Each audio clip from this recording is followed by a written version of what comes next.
오늘은 불안함과 열등감에 빠지는 원인에 대해서 함께 좀 살펴보도록 하겠습니다. 최근 들어서 사람들의 그 주된 존재론이라고 하니까 굉장히 좀 어려운 말처럼 들리는데, 존재론적 질문은 내가 누구인가입니다. 하지만 더 좋은 질문은 나는 내가 누구의 것인가 라는 거죠. 나는 누구에게 속했는가? 나는 어떻게 그에게 속했는가? 이 속함이 내 삶에 의미하는 바가 무엇인가에 관한 것입니다. 역사적으로 교회는 이 고린도전서 6장에 기록된 사도 바울의 주장을 통해서 이 질문에 답을 해왔습니다. 고린도전서 6장 19절과 20절인데요. 한번 보세요. 너희 몸은 너희가 하나님으로부터 받은 바 너희 가운데 계신 성령의 전인 줄 알지 못하느냐?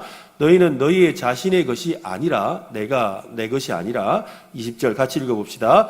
값으로 산 것이 되었으니 그런즉 너희 몸으로 하나님께 영광을 돌리라. 값으로 산 바가 되어서 하나님의 것이라는 겁니다.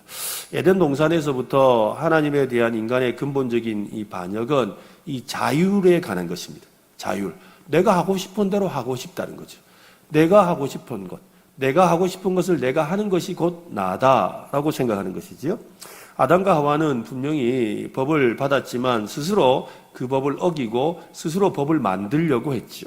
인류의 역사는 내내 이 길을 걸어왔습니다. 하나님의 그 일반 원천 가운데 주시는 자연의 그 법을 버리고 자기가 법을 만들어서 살아가려고 하고 있지요. 누구에게 속했는지에 따라 모든 것이 달라집니다. 내가 나에게 속했다면 나는 완전히 자유롭다고 생각합니다. 그런데 그 자유에 따르는 모든 영광과 책임도 나의 것이죠. 그렇잖아요. 그죠? 내가 자유롭게 뭘 했을 때 그것에 대해서 오롯이 그 일에 대해서는 내가 책임을 져야 돼요. 그렇지 않습니까? 그 일을 잘했으면 상도 받을 것이고 영광도 받겠지만 못했으면 그죠? 그 일에 대해서 벌도 받고 또 책임도 져야 되는 일들이 생기게 된다라는 것입니다. 그러므로 바울은 너희는 너희 자신의 것이 아니다라고 말을 합니다. 바울의 말대로 내가 나의 것이 아니라면 내 마음대로 살아갈 자유를 내려놓겠다는 말이지요. 바울은 나는 나의 것이 아니라 하나님의 것이다 라는 것을 통해서 내 마음대로 살지 아니하고 하나님의 뜻 안에서 살아가겠다라고 말한 것이지요. 여러분, 그리스도인은 하나님께 속한 사람입니다. 한번 따라할까요? 나는 하나님께 속했습니다. 이 속함이라는 것은 이 한계를 요구하지요. 문제는 누구에게 속하느냐입니다. 자신에게 속했다면 자신이 한계를 정하죠. 그렇지 않습니까? 내가 한계를 정해서 요거는 내가 하고 싶으면 하고 내가 하기 싫으면 안 하고 이건 내가 할 수 있으니까 하고 이건 내가 할 수 없으니까 안 하고를 내가 정하는 거예요. 자기 의지 외에는 아무런 한계가 없다는 뜻이죠. 반대로 하나님께 속했다면 그 한계를 누가 정하는 겁니까? 하나님이, 그죠? 하나님이 정하신다는 거죠. 그리고 하나님이 정하신 그 한계를 지켜야 하는 겁니다. 그 말은 하나님이 창조하신 순리대로 산다는 말입니다. 그것이 하나님이 설계하신 인간의 모습대로 살아가는 제대로 된 삶이지요. 여기서 그리스도인들은 특별히 조심해야 됩니다. 한계를 받아들이는 것과 하나님께 속했다는 사실을 받아들이는 것이 다르다는 것입니다. 이게 좀 어려운 말인데 여러분 잘 이해하도록 설명을 하겠습니다. 하나님의 한계 중에 많은 것에 순종하면서 여전히 자신이 하나님께 속했다는 사실을 부인할 수가 있어요. 즉 무슨 말이냐면 하나님의 말씀에 순종하면서 사는데 정작 자기는 하나님께 속하지 않을 수가 있는 거죠. 이게 무슨 말입니까? 어떻게 그렇게 가능하죠? 하나님의 말씀에 순종하고 말씀대로 자기 경건과 또 절제를 실천하고 살지만 그는 하나님에게 속한 삶을 살기는 싫어하는 거예요. 이 말은 하나님의 말씀을 지키는 것은 하나님께 속했기 때문이 아니라 내가 그것을 지키려고 결정했기 때문이라는 거예요. 어려운 이야기인데 이해가 되세요? 그러니까 내가 오늘 교회에 나오는 것, 내가 성경 말씀을 읽는 것, 내가 기도하는 것, 내가 말씀을 지키는 것, 이거 하나님께 속해서 하는 것이 아니라 그게 좋을 것 같아서 내가 하는 것이라. 내가 하는 것. 그러니까 하나님께 속한 거하고 상관없이도 그렇게 할 수 있다는 거죠. 그러나 나는 하나님의 말씀을 지키지만 나는 나에게 속한 사람이 된다는 말입니다. 다시 고린도전서 말씀을 한 번 더 보십시오. 19절과 20절인데요. 너희 몸은 너희가 하나님께로부터 받은 바 너희 가운데 계신 성령의 전인 줄 알지 못하느냐? 너희는 너희 자신의 것이 아니라 값으로 산 것이 되었으니 그런즉 너희 몸으로 하나님께 영광을 돌리라. 사도 바울은 누구에게 속했고 누구에게 속한다는 것이 무슨 의미인지를 설명하고 있습니다. 구약과 신약의 처음부터 끝까지를 보면 이 간음이라는 문제를 다루고 있습니다. 근데 이 간음을 이 영적으로 이 우상숭배와 밀접하게 연관이 있는 걸로 하죠. 그래서 영적인 간음을 바로 우상숭배라고 하죠. 이 의미들을 우리가 좀 이해할 필요가 있습니다. 우상숭배는 자신이 하나님께 속했다는 것을 거부하는 행동이죠. 여러분, 간음이라는 거, 이 부부간에 이 배우자가 있는데, 그죠? 그런데 배우자가 다른 사람에게 이 간음을 한다면 어떻게 되겠어요? 그것은 내가 내 아내, 남편과에게 속하지 않았다고 하는 거잖아요. 그죠? 둘이 한 몸인데 그것이 아니라고 스스로 거부하는 것이지요. 그러니까 간음은 자신이 배우자와 하나님께 속했다는 걸 거부하는 것입니다. 그리스도 안에 있는 사람들에게 몸은 성령님의 전입니다. 따라서 우리는 몸을 자기 마음대로 사용할 자유가 없습니다. 하지만 우리 안에 거하시는 성령님은 우리를 제한하시는 것이 아니라 의롭고 진짜 인간적으로 살아갈 수 있도록 우리에게 힘을 주시는 분이 바로 성령님이세요. 그러니까 우리가 하나님께 속해야 바른 인간의 삶을 살 수가 있는 거죠. 이런 생각은 오늘날 인간에 관한 생각과는 철저하게 반대되는 생각입니다. 그래서 바울의 말을 잠깐 노렸을 뿐인데도 우리 안에는 하나님께 속했다고? 아이고, 꼭 내가 하나님께 속해 사는 건 아니지. 내가 하고 싶은 대로 사는 거 아니야? 라고 생각하는 사람이 있지요. 이 하이델베르그 신조의 이 제일 첫 번째 질문은 이렇게 시작을 합니다. 삶과 죽음 사이에 당신의 유일한 위로는 무엇입니까? 라는 질문에 대답이 이렇습니다. 나는 사나 죽으나 나의 것이 아니고 몸과 영혼이 모두 미쁘신 나의 구주 예수 그리스도의 것이라는 사실입니다. 내 것이 내게 아니라 내가 그리스도의 것이다. 주는 그의 보배로운 피로 나의 모든 죄값을 치러주시고 마귀의 모든 권세로부터 나를 구하셨습니다. 하늘에 계신 아버지의 뜻이 아니고는 나의 머리털 하나도 상하지 않듯이 주는 나를 지켜주십니다. 실로 모든 것을 합력하여 나의 구원을 이룹니다. 또한 주는 그의 성령으로 영생을 보증하시고 내가 이후로 진심으로 가까이 선뜻 주를 위해 살게 하십니다. 그러니까 우리에게 있는 진짜 위로는 내가 태어나서 죽기까지의 그 살아가면서 우리 안에 있는 진짜 위로, 유일한 위로는 바로 내가 그리스도의 것이라는 것을 인정하고 또한 그리스도의 뜻을 따라 살아가는 것에서 진정한 위로를 경험한다는 거죠. 우리가 머리로는 이해가 되는데 가슴으로 잘 와닿지는 않죠. 그게 꼭 위로가 되나? 생각이 들 수가 있어요. 오늘 그 내용을 우리가 좀 살펴보려고 합니다. 이 질문의 답은 우리의 삶과 죽음 모두에 대해서 위안을 느끼지 못하고 있다고 가정하고 있지요. 삶을 견뎌내려면 어떤 식으로든 위로가 필요하다고 가정하고 있습니다. 이 가정은 인간의 기본적인 갈망인 샬롬 또는 평안이라는 이 성경의 중심 주제와 연결되어 있습니다. 이 하이델베르그 신조를 만든 지 500년이 지났거든요. 한 1500년대에 1600년대 이럴 때 만들어졌는데 이 질문이 오늘날 우리에게도 유효합니다. 현대인들은 위안을 얻기 위한 이 수단을 찾는 일에 집착하며 살고 있습니다. 행복이라는 이름으로 이 자아실현이라는 이름으로 회복이라는 이름으로 행해지는 각종 일들 또 여가 활용들 또 각종 정보와 자료들 심지어 쾌락을 위한 중독성이 강한 포르노나 마약과 또 마음과 정신을 사로잡는 것들이 넘쳐나고 있죠. 다 그런 것들을 통해서 자기만의 위안을 얻고 싶어 하잖아요. 그렇잖아요. 그죠? 여가를 활용하는 것, 취미생활을 하는 것, 또 물건을 사는 것, 또 심지어는 또 극단적으로는, 그죠? 아까 이야기한 것처럼 포르노나라든지 마약이라든지 이런 아니면 정신을 이렇게 하게 하는 좋게 만드는 그런 것들로 인해서 뭔가 위안을 얻으려고 온갖 방법들을 찾아다니고 있단 말이죠. 그렇게 위안을 얻기 위한 수단을 찾아다니는 것은 삶이 멋지기 때문이 아니라 계속해서 살아가기 위한 거잖아요. 그죠? 살아가려고 하니까 위로가 필요한 거예요. 내 삶에 위로가 있고 위안이 있어야 살겠는데 그것을 찾을 방법이 없으니까 물건을 사기도 하고 먹어보기도 하고, 그죠? 그 다음에 또 어디 놀러 가보기도 하고. 그거 다 하는 이유가 뭐예요, 여러분? 다 위안을 얻고 싶고 위로를 얻고 싶어서 그런 거잖아요. 마음의 위로, 평안을 얻으려는 게 우리의 목적인 거죠. 이 위안이 없는 삶은 기계가 윤활유가 없이 돌아가는 것과 같죠. 여러분, 기계에 윤활유가 없으면 어떻게 되겠어요? 꺽꺽꺽꺽 하면서 제대로 안 돌아갈 거 아니에요. 그런데 그게 윤활유를 치면 어떻게 술술술 잘 돌아가잖아요. 그런데 윤활유가 없으면 끼끼끼 하면서 안 돌아간단 말이에요. 그처럼 그렇게 윤활유가 없는 것과 같다는 거죠. 우리가 이 사회 진보에, 이 사회가 발전해 나가는 증거로 내세우는 많은 혁신적인 물건들, 또 제도들, 이런 것들은요, 하루를 버티기 위해서 사용되는 위안에 불과해요. 즉, 무슨 말이냐면, 영원하지 않다는 거죠. 옛날 영국 속담에 그런 게 있었잖아요. 그죠? 하루를 행복하기 위해서는 목욕을 하고, 일주일을 행복하기 위해서는 머리를 깎고, 이런 이야기들이 있잖아요. 그죠? 그처럼, 하지만 결국에는 그것이 영원하지 않은, 겨우겨우 연명하는 그런 위로를 위한 것이라는 거지요.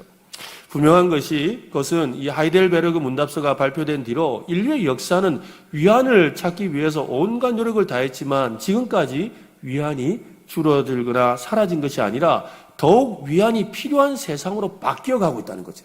더 위로가 필요한 세상이죠. 더 위로가 필요해. 아니, 우리가 좀 옛날보다 더 잘 살게 되었잖아요. 그죠? 우리가 옛날보다 다 잘 살게 되었어요. 정말 좋은 모습으로 바뀌었죠. 그런데 잘 살게 되었는데 옛날보다 더 위로가 필요하다고 이야기를 해요. 옛날보다 참 많이 가진 것 같은데 위로가 없다 그래요. 이게 우리의 현실이잖아요. 이 위로의 필요성은 시대마다 다른 모습으로 나타납니다. 500년 전에는 역병과 끊임없는 전쟁의 공포를 극복하기 위해서 위로와 위안이 필요했지만 현대인들은 자신의 삶의 의미, 정체성, 목적의 상실을 다루기 위해서 몸부림치고 있습니다. 여러분은 온전하고 만족스러운 삶을 살고 있습니까? 여러분 그런 삶을 살고 있습니까? 지금 삶으로 여러분 충분합니까? 우리는 죽음을 잘 비워오고 있지만 충분히 위안을 얻지 못한 채 지금도 살아가고 있지요. 그래서 사실 이곳에 와 있는 거죠. 위안을 얻지 못하는 삶으로 인해 바둥거릴 때 느끼는 그 불안감, 또 자기 열등감은 전보다 더 점점점 심해져 가고 있지요. 그렇잖아요. 온갖 것들이 나를 괴롭히고 나를 갖다가 힘들게 하잖아요. 그렇지 않습니까, 여러분? 마음의 스트레스, 또 자녀들이 우리 집에는 이런데 저 집에는 저래 됐다 소리만 들어도, 또 TV에서 나오는 그걸 보기만 해도 마음에 불편하고 마음에 열등감이 생기고 나는 왜 이렇게 사나라는 마음이 드는 것이 우리의 현실이잖아요. 오늘날 젊은이들에게 나는 나의 것이 아니다 라는 말은 상당히 불편하고 불쾌하게 느껴지지요. 이 표현을 불편하게 생각하는 이유는 이 자율이라는 것을 중시하는 문화 속에 자라왔기 때문에. 사실 여기 계시는 우리 어른들은 저보다 연배가 높으신 분들은 다 통제받고 이렇게 살았지만 요즘의 학생들은 공부도 자기 자유로 있게 할 수 있는 그런 역할들이 얼마나 많아졌습니까? 뭔가 이렇게 통제되는 게 별로 없어요. 옛날에는 다 교복도 갖춰 입어야 되고 뭘 어떻게 하고 이래야 되는데 지금은 얼마나 자유롭습니까? 자유롭게 생각하고 자유롭게 하는 거죠. 그리고 얼마나 다양하게 창의적으로 생각하며 살아가냔 말이죠.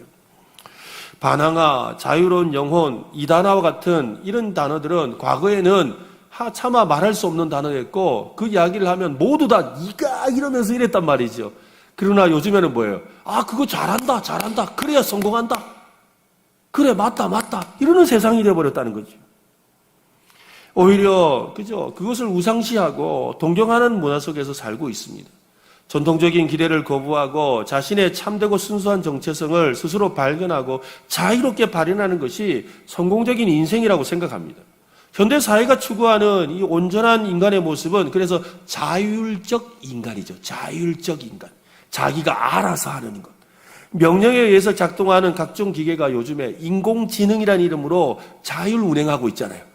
요즘에도 식당 가면은 이렇게 기계가 왔다 갔다 하면서 서빙해주고 그러잖아요. 그죠? 그러기도 하고, 언젠가 한번 고속도로 휴게소에서 그걸 갖다 주는데 나는 그거 세울 줄을 몰라가지고 계속 돌고 있는데 세울 줄을 몰라가지고요. 그래가지고, 이렇게 들었어. 혹시나 문제가 생길까봐. 얼마나 겁이 나지. 근데 탁 치면 멈추는 건데 그걸 몰라가지고. 점점 이렇게 기계도 자율적으로 바뀌어가고 컴퓨터도 자율적으로 바뀌어가고 또 여러분 인공지능이라고 해가지고 요즘에 챗 GPT 해가지고 요즘 대학생들 리포트도 그걸로 쓴다고 문제가 생기기도 하고 그러잖아요. 그런 일들이 생겨나는 세상이란 말이죠. 더군다나 여러분 조금 있으면 자동차도 이제 정말로 옛날 영화에서 보듯이 완전 자율주행. 핸들에 손 놓고 가만히 있어도 알아서 가는 그런 이 자동차가 조만간 나온단 말이죠. 그런 세상에서 인간의 자유를 제한한다? 아니, 기계도 자율이 있는데 왜 사람의 자유를 제한하는 거야? 라고 생각할 수가 있는 거죠. 이게 가당키는 한 말이냐 이겁니다. 그러니 우리가 나는 나의 것이 아니라는 말에 눈살을 찌푸리는 것은 당연해 보이죠. 이 포스트 모던 시대를 지나오면서 우리는 이 탈권위의 문화가 당연한 것처럼 여기고 있습니다. 국가나 기업이나 학교나 각종 단체, 심지어 권위와 관련해서 마지막 보루와 같은 교회 안에서 이 탈권위 문화가 주요한 쟁점이 되었고 이제는 당연한 것으로 여겨지고 있지요. 그래서 여러분, 우리 2000년대에 들어서면서 저는 2000년대에 들어서면서 야, 이 포스트 모던 시대가 진짜 왔구나 하고 생각했던 것 중에 하나는 뭐였냐면 노무현 대통령을 탄핵하겠다고 해가지고 여러분, 감히 대통령을 탄핵하는 일 생각지도 못했던 일이잖아요. 그렇잖아요. 그런데 결국에는 그것이 부결되긴 했지만 탄핵하려고 했어요. 그런데 결국 언제? 요 몇 년 전에 대통령 탄핵당했잖아요. 이게 생각할 수 있는 일입니까, 여러분? 대통령이 얼마나 무서운 존재였는데 지금은 뭐예요? 마음 놓고 욕하는 존재인 거예요. 나라의 최고의 권위자를 마음대로 욕하고 마음대로 우리가 모이면 끌어내릴 수도 있다. 이렇게 된 세상을 살고 있어요, 우리가. 국가나 기업이나 학교나 각종 단체, 심지어 권위와 관련해서 마지막 보루와 같은 이 교회 안에서도 사실 교회는 권위가 사라지면 안 되거든요. 그런데 이 교회 안에서도 탈권위 문화가 주요한 쟁점이 되었죠. 이제는 당연한 것으로 여기고 있습니다. 그래서 권위라는 단어 자체에 대해서 회의적인 생각과 함께 권위적이라는 말, 아이고 이런 게 안 돼. 아이고 무슨 권위? 그렇게 생각하는 시대가 된 거예요. 거기다가 그동안 권위를 가진 이들에게 이들에게 당한 이 권위를 가진 사람들의 이 폭력적인 그런 모습들, 영적이고 정서적이고 육체적이고 성적인 폭력의 아픈 기억 같은 것들을 뉴스나 각종 매체를 통해서 막 이렇게 설명이 나오잖아요. 그러니까 그런 것을 보면서 에이 저게 무슨 권위야 이런 생각들을 사람들이 갖는 거예요. 원래도 권위가 싫었는데 더 권위가 싫어지는 거죠.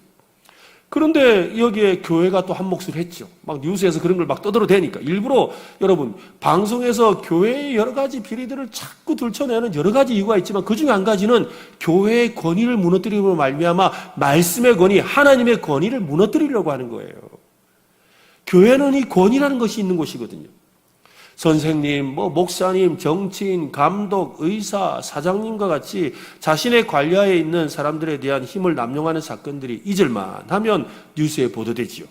그런 뉴스 기사에 나오는 각종 사건이나 사고와 쟁점들이 되는 이 주장들의 이면에는 바로 지난 사회가 가졌던 부정적인 권위로 인해서 생긴 피해와 부당함과 관련된 내용이 주를 이루고 있는 거죠. 제가 권위를 세우겠다는 말하는 거 아니라는 거 여러분 아셔야 됩니다. 그게 아니라 지금 이렇게 권위를 무시하고 권위가 사라지고 있는 시대를 산다는 거죠. 최근에 여러분 학교에서도 선생님 이렇게 안타까운 일들이 생겨나기도 하고 그것 때문에 막 교권 회복해야 된다는 이야기도 나오는 것도 봐요. 교권이라는 게 뭐예요? 교사의 권위라는 것이 있는 거잖아요. 근데 그런 것이 다 사라져가는 세상을 사는 거죠. 그것이라는 거예요. 그러니 나는 나의 것이 아니다라는 말은 더욱 우리를 과거로 되돌려놓고 역사 흐름에 뒤처지는 것으로 느끼게 만든다라는 겁니다. 이런 세상에서 나는 나의 것이 아니다라는 선언을 어떻게 우리가 받아들여야 합니까? 성경이 그렇게 말씀하는데 이것을 우리가 어떻게 받아들여야 되냐는 거지요. 살아계시고 사랑이 많으신 하나님은 우리를 자신이 의도하신 대로 창조하셨습니다. 자신이 의도한 대로 지금도 다스리고 계십니다. 하나님이 없이 우리는 존재할 수가 없습니다. 우리는 하나님께 속했습니다. 이것은 성경 전체를 관통하는 대원칙입니다. 하나님은 출애굽한 이스라엘 백성들에게 이렇게 선언을 하셨는데요. 출애굽기 19장 5절 말씀입니다. 같이 한번 읽어봅시다.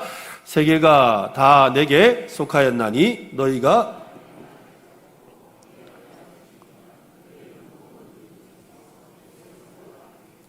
너희는 모든 민족 중에서 내 소유가 되겠다. 이 말이 무슨 말이에요?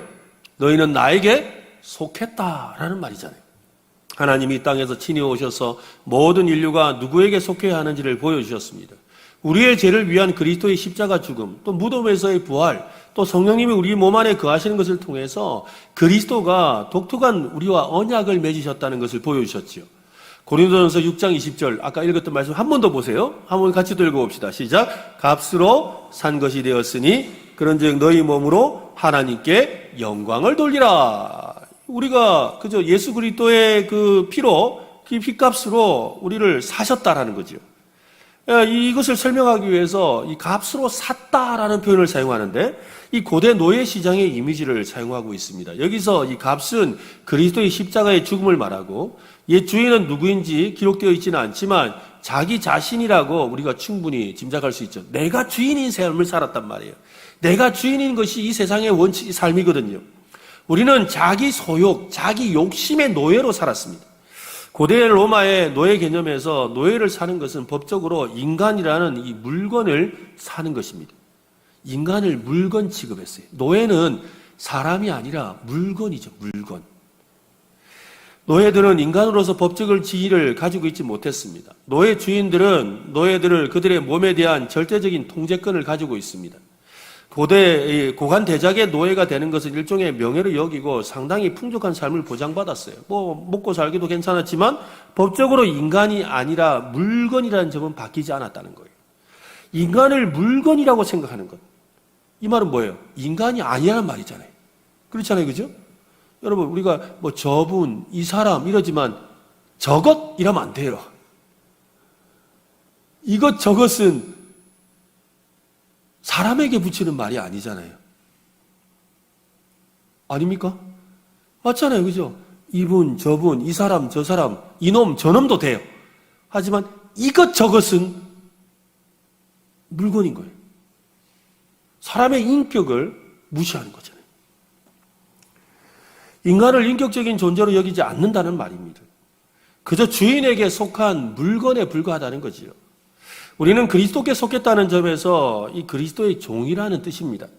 그리스도를 따라야 하는 삶을 살아야 되죠. 그러나 그리스도는 우리의 리더가 아닙니다, 여러분. 지도자가 아니라는 거예요. 우리가 노동력을 빌려주는 회사 사장님, 고용주도 아닙니다. 그리스도는 나의 주인이라는 거예요. 한번 해볼까요? 그리스도는 나의 주인이시다. 네.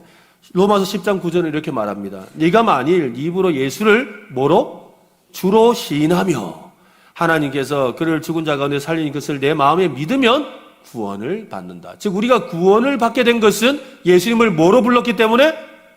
주라고 불렀기 때문이고 나의 주인이라고 불렀기 때문이라는 거예요. 골로새서 2장 6절도 마찬가지입니다. 같이 읽어봅시다. 시작. 그러므로 너희가 그리스도 예수를 주로 받았으니 그 안에서 행하되. 그리스도를 주로 받아들인 것은 우리가 그분께 속한 것이 참되고 좋다라는 것을 인정하는 겁니다. 세상의 주인과 종의 관계는 주인에게 속한 인간 물건에 불과했죠. 아무리 애지중지하는 물건이 있어도 그것은 인격이 없는 물건에 불과합니다. 주인이 이렇게 하고 저렇게 해도 아무런 대꾸도 할 수 없는 그런 비인격적인 존재지요. 그런데 성경에서 말씀하시는 하나님의 것이 되는 것은 세상적인 주종관계나 인간 물건과 같은 개념이 아니라는 겁니다. 하나님이 세상을 창조하셨을 때 사람을 물건으로 창조하신 것이 아니라 하나님의 형상을 따라 창조하셨다고 했지요. 창세기 1장 26절에 하나님이 이르시되 우리의 형상을 따라 우리의 모양대로 우리가 사람을 만들고 그들로 바다의 물고기와 하늘의 새와 가축과 온 땅과 땅에 기는 모든 것을 다스리게 하자 하시고 하나님이 우리를 자기의 소유로 삼으셨지만 하나님은 우리를 단순한 물건이 되어 섬기기를 원하지는 않으셨어요. 만약 그랬다면 우리가 물건처럼 섬기기를 원했다면 하나님이 우리를 하나님 형상대로 만들 필요가 없죠. 인간을 만들 필요가 없어요. 그냥 나무나 아니면 동물만 있어도 충분해요. 맞잖아요. 나무나 동물만 있어도 아무 문제가 안 된단 말이죠. 하나님은 우리를 자기 것이라고 하셨지만 또한 우리를 자기의 자녀라고 하셨죠. 여러분, 우리 자식들 보고 뭐라 그럽니까? 너는 내 거다. 너는 나의 소유라 그러잖아요. 그죠? 근데 이 소유라는 말을 한다고 해서 자식을 물건으로 생각하는 사람이 누가 있습니까? 아주 못된 아버지나 어머니가 아닌 이상, 진짜 바람찬 그런 사람이 아닌 이상 자식을 물건처럼 생각하는 사람이 어디 있냐고요. 그죠? 내 소유라고 이야기하지만 누구도 자식을 물건처럼 대하진 않아요. 인격적인 존재로 대하는 것이죠. 우리의 인간성이나 인격에 조금 더 위협이 되지 않는다는 말입니다. 하나님은 우리가 진정한 사람으로서 하나님을 예배하고 하나님께 속하도록 그렇게 만드셨습니다. 그리스도께 속한다는 것은 우리의 인간됨이나 인격성을 상실하게 하려는 게 아니라는 거예요. 가끔씩 그래요. 아니 그러면 내 주장은 없네요. 말씀대로 살아가면 그러면 내가 하고 싶은 거 못하네요? 말씀대로 살아가면 그러면 나는 로봇입니까? 이렇게 이야기하는 사람들이 간혹 있는 거예요. 그것은 하나님의 바른 뜻을 잘 모르는 거죠. 오히려 뭘 하고 싶은 거예요? 하나님의 뜻 안에 있는 것이라 나는 하나님의 말씀을 지키기만 하면 되지 나는 하나님께 속하고 싶지는 않아요 라고 아까 했던 그 말을 돌려서 하고 있을 뿐이지요. 이게 중요한 거예요. 여러분. 하나님께 속하는 것이 먼저예요. 우리가 하나님께 온전하게 속해질 때 우리는 더욱 온전한 사람이 되는 것이죠. 골로새서 1장 28절은 우리가 그를 전파하여 각 사람을 권하고 모든 지혜로 각 사람을 가르치면 각 사람을 그리스도 안에서 어떤 자로? 완전한 자로 세우려 합니다. 그리스도 안에서가 중요하죠. 우리가 그리스도께 속했고 그분의 것이 되고 그분을 주인으로 모신다는 것은 그분과 연합하는 거예요. 그러니 우리의 인격을 무시하거나 말살하는 것이 아니라는 것을 알 수가 있습니다. 오히려 그리스도의 것이 될 때 우리의 인격은 온전해지는 거예요. 완전해지죠. 우리의 감정과 생각과 행동과 삶이 제자리를 찾게 된다는 것입니다. 그러므로 여러분 그리스도 안에 머물기를 기뻐하시기를 바랍니다. 항상 나는 하나님께 속했습니다. 나는 항상 그리스도께 속했습니다고 고백하며 살아야 한다는 것이지요. 그럴 때 우리가 온전한 자가 되고 완전한 자가 된다는 말입니다. 세상을 살아가면서 겪는 혼란은 우리가 하나님의 것임을 인정한다 해도 주변의 그 모든 목소리는 계속해서 이렇게 외치고 있고 우리를 설득하려고 합니다. 너는 너의 것이다. 옛날에 요즘에 젊은 친구들은 모르죠. 이 노래 아는 분들은 다 옛날 사람이죠. 내 인생은 나의 것. 그냥 나에게 내버려 두세요 하는 그런 노래 있잖아요. 그죠? 가요. 그거 안다고 고기 끄덕이는 사람은 다 옛날 사람입니다. 젊은 친구들은 뭔 말인가 하고 지금 보고 있어요. 그런데 그 말이 처음 나왔을 때 그게 엄청난 충격적인 말이었거든요. 근데 지금은 왜? 그거 당연한 거 아니야? 이래서 안단 말이에요. 그런 삶이라는 거죠. 근데 세상은 끊임없이 우리에게 너는 너의 것이다. 나는 나의 것이다. 너 자신을 찾는 일을 멈추면 안 된다. 이라는 것을 계속 이야기하잖아요. 근데 이러한 고민은 시편을 기록한 다윗도 그 옛날부터 하고 있었습니다. 오늘 우리가 읽었던 시편 42편 3절 말씀인데요. 한번 보십시오. 같이 한번 읽어봅시다. 시작. 사람들이 종일 내게 하는 말이 내 하나님이 어디 있느냐 하오니 내 눈물이 주야로 내 음식이 되었도다. 사람들이 뭐라 하는 거예요? 야, 네가 하나님께 속했다며. 근데 하나님이 네 도와준 게 뭐 있냐? 하나님이 너 도와준 거 없잖아. 너는 너의 것이야. 그렇게 말했다는 거예요. 하나님께 속해서 하나님이 도와준 게 없는데 뭘 자꾸 하나님 찾고 그래? 네가 네 인생을 가져가는 거야. 네가 이 인생을 영위해 가는 거야. 너는 너의 것이야. 라고 그렇게 말을 했다는 거예요. 시편 42편의 배경은 다윗이 사울왕을 피해 도망다니던 상황입니다. 사울왕은 다윗을 찾기에 혈안이 되어 있었습니다. 다윗은 하루에도 수십 번 불안한 마음에 이런저런 계획을 세웠을 겁니다. 지금 이 기회를 놓치면, 지금 이것을 포기하면 다시는 그와 같은 기회가 오지 않을 것이라는 그런 생각도 했을 겁니다. 그의 마음에는 불안해서 오는 온갖 생각이 그를 괴롭히고 있었죠. 너무나 힘들었죠. 다윗은 전혀 불안함을 느끼지 않았을 것이라고 생각하면 큰 오산입니다. 불안이 무엇인지 누구보다 절실히 느꼈던 사람이 바로 다윗이죠. 그의 마음에 위로가 없었던 거죠. 그런 상황에서 자신의 불안과 열등감을 극복할 수 있던 비결을 그가 소개하는 시편이 바로 시편 42편이에요. 이 시편은 자신의 마음에 있는 불안에 사로잡혀 살지 않겠다라는 굳은 의지가 그 속에 숨어 있습니다. 5절 말씀을 한번 보세요. 같이 한번 읽어봅시다. 시작. 내 영혼아, 네가 어찌하여 낙심하며 어찌하여 내 속에서 불안해하는가? 너는 하나님께 소망을 두라. 그가 나타나 도우심으로 말미암아 내가 여전히 찬송하리로다. 내 영혼아, 내가 어찌하여 낙심하며 어찌하여 내 속에서 불안해하는가? 왜 나는 위로를 얻지 못한 채 불안해하는가? 그런데 이 불안한 나의 영혼아, 내가 진짜 위로를 받고 위안을 얻으려면 하나님께 소망을 두어야 한다. 하나님께 속해야 한다. 하나님의 사람이 되어야 한다라고 자기가 자기 자신에게 말하고 있는 것이지요. 맞습니다. 하나님께 소망을 둔다는 것은 나는 나의 것이라는 생각을 버리고 나는 하나님께 속했다는 믿음을 가졌다는 말입니다. 주신 분도 하나님이시고 취하신 분도 하나님이십니다. 이 사실을 믿으면 상황이 달라집니다. 마음속에서 일어나는 그 불안은 사라지고 오히려 믿음이 생기는 거죠. 슬며시 찾아오는 열등감의 불안에서도 해방되어서 진정한 자존감을 회복할 수가 있습니다. 하나님이나 교회나 가족이나 도시나 이웃들에게 속하면 죄악이 따르기 마련이죠. 우리가 뭔가에 속하는 거 되게 싫잖아요.